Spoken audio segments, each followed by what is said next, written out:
श्री कृष्ण भगवान की चरणों में नमन करते हुए श्रीमद् भगवद गीता अध्याय 4। श्री कृष्ण भगवान बोले, इस अविनाशी कर्म योग को मैंने सूर्य से कहा, सूर्य ने मनु से कहा और मनु ने राजा इक्ष्वाकु से कहा। हे अर्जुन, इस परंपरा से प्राप्त यह योग सब राजऋषियों ने जाना, परंतु अधिक समय व्यतीत होने से यह लुप्त हो गया।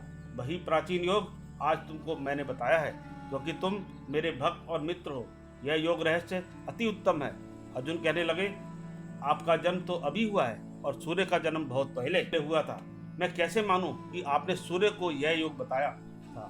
श्री कृष्ण बोले, हे अर्जुन, मेरे और तुम्हारे अनेक जन्म हो चुके हैं, मुझे याद है और तुम भूल गए हो। जन्म से रहित अविनाशी संपूर्ण प्राणियों का स्वामी अपनी प्रकृति में स्थिति हूँ, तथापि अपनी माया से जन्मता हूँ। हे भारत, जब जब धन की हानि होती है और अधर्म का प्रारब्ध होता है, तब तब ही मैं जन्म लेता हूँ। साधुओं की रक्षा, पापियों का नाश और धर्म की स्थापना करने के लिए प्रत्येक युग में जन्मता हूँ। जो मेरे इस अलौकिक जन्म और कर्म का तत्व जानता है, वह मृत्यु होने पर फिर जन्म नहीं लेता और मुझ में लीन हो जाता है। इस भांति मोह, भय और क्रोध को त्याग कर मुझ में भक्ति करके और मेरी शरणागति हो बहुत से मनुष्य ज्ञान रूपी तप से पवित्र होकर मुझ में मिल गए हैं। जो जिस भाव से मेरा पूजन करता है, उसको मैं उसी प्रकार का फल देता हूँ। हे पार्थ, मनुष्य सब प्रकार के मेरे मार्ग का अनुसरण करते हैं, अर्थात यह चाहे जिसकी सेवा करे वह मेरी ही सेवा है। मनुष्य लोक में कर्म सिद्धि की इच्छा करने वाले देवताओं का पूजन करते हैं, क्योंकि इस लोक में कर्म की सिद्धि शीघ्र होती है। मैंने चारों वर्णों की सृष्टि अपने अपने गुण और कर्म से की है।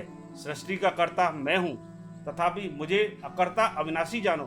कर्म मुझको वृद्ध नहीं कर सकते, तथापि कर्म फल में मेरी कामना नहीं है। इस प्रकार जो मुझको पहचानता है, वह कर्मों के बंधन में नहीं पड़ता। अतएव पूर्व पुरुषों के किए हुए कर्म को तू भी कर। हे अर्जुन, कर्म क्या है, अकर्म क्या है, इसके विचार में विद्वान की बुद्धि भी चकरा जाती है।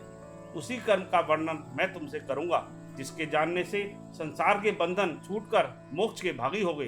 कर्म, विकर्म और अकर्म तीनों का जानना आवश्यक है, क्योंकि कर्म की गति गंभीर है।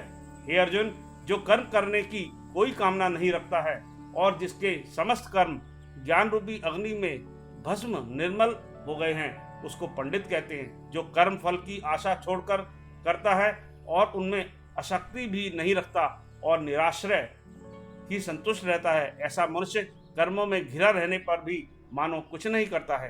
देवयोग से जो कुछ मिल जाए उसी पर संतुष्ट रहता है। जो हर्ष, शोक आदि द्वंद्वों से मुक्त है तथा किसी से ईर्ष्या नहीं करता, कर्म की सिद्धि या असिद्धि में भेद नहीं समझता, वह कर्म करता हुआ भी उसमें नहीं बनता।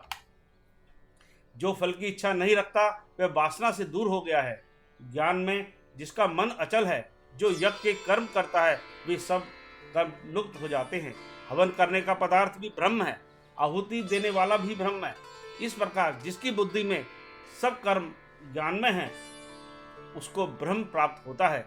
कोई कोई कर्म योगी देवताओं की पूजा करते हैं और ज्ञान योगी ब्रह्म रूप अग्नि में यज्ञ रूप से हवन कर परमात्मा का भजन करते हैं।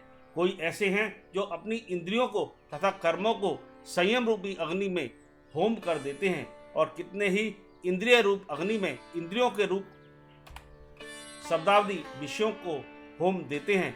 इतने ही लोग इंद्रियों के सब कर्मों और प्राणों के कर्मों को आत्मज्ञान से प्रज्वलित संयम रूप अग्नि में होम देते हैं।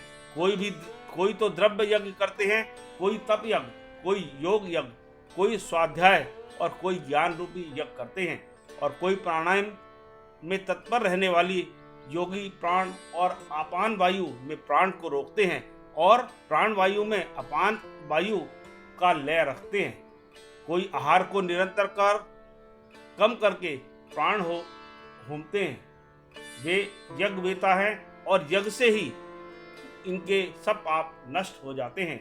जो यज्ञ से बचे हुए अमृत रूप अन्न को खाते हैं, वे सनातन ब्रह्म को प्राप्त होते हैं। हे अर्जुन, जो यज्ञ नहीं करते हैं, उनको यह लोक और परलोक दोनों ही नहीं है।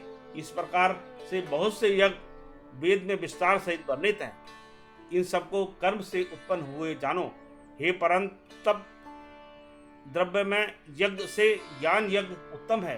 हे पार्थ, फल सहित सब कर्म ज्ञान में समाप्त हो जाते हैं।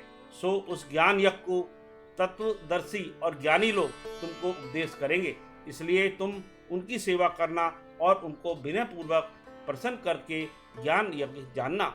इस ज्ञान का लाभ प्राप्त करके तुमको ऐसा मोह फिर नहीं होगा।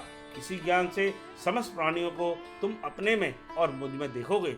यदि सब प्राणियों से भी अधिक पाप करने वाले हो तो भी ज्ञान रूपी नौका से ही सब पाप रूपी समुद्र को पार कर जाओगे। हे अर्जुन, जिस प्रकार प्रज्वलित अग्नि लकड़ी को जलाकर भस्म कर देती है, वैसे ही ज्ञान रूपी अग्नि सब कर्मों को भस्म कर डालती है। इस लोक में ज्ञान के समान पवित्र और कुछ नहीं है। यह ब्रह्म बहुत काल पर्यंत कर्म योग से सिद्ध हुए पुरुषों को अपने आप ही प्राप्त होता है। जो श्रद्धावान पुरुष इंद्रियों को जीतकर ब्रह्म ज्ञान में लगा रहता है, वह ज्ञान को प्राप्त करता है और ज्ञान को पाकर अल्प समय में शांति को पा जाता है। अज्ञानी, श्रद्धा रहित और जिनके मन में संदेह है, ऐसे जो पुरुष हैं वह नष्ट हो जाते हैं। जिनके मन में संदेह रहता है उनको यह परलोक और सुख कुछ भी प्राप्त नहीं होता।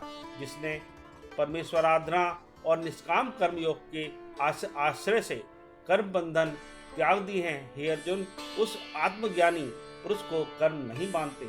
अतएव अज्ञान से उत्पन्न हुए चित्त के इस संशय को ज्ञान रूपी तलवार से काटकर मेरे बताए हुए कर्म योग को करने के लिए प्रस्तुत हो जाओ। इति श्री भगवद गीता अध्याय 4 समाप्त।